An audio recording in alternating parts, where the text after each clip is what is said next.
καλούν με τις κραυγές τους απ' τους καιρούς, απ' τους μακρινούς. Ίσως γι' αυτό πολλές φορές κι ο πόδας κοίταμε τους λιμένους ουρανούς.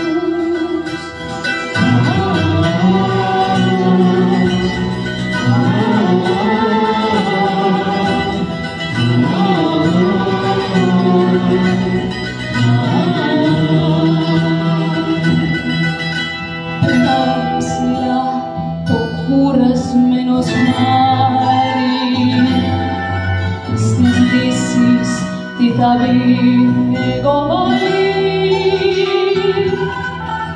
και βλέπω ένα κενό στη φαλακά του και είναι ίσως η δική μου θέση αυτή. Θα έρθει μια μέρα που μ' αυτό το σπάρι στο μέγα βάθος θα πέτω κι εγώ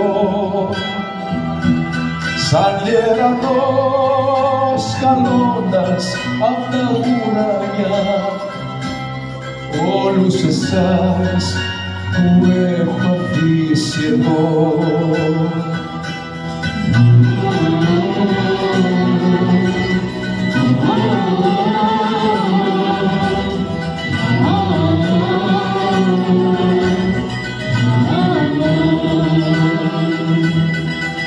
Στιγμές παρώ όσοι στρατιώτες μου πέσανε στιγματωμένοι δεν κοιτώνε θαρώ κάτω από το κόμμα αλλά έχουν γίνει άσπροι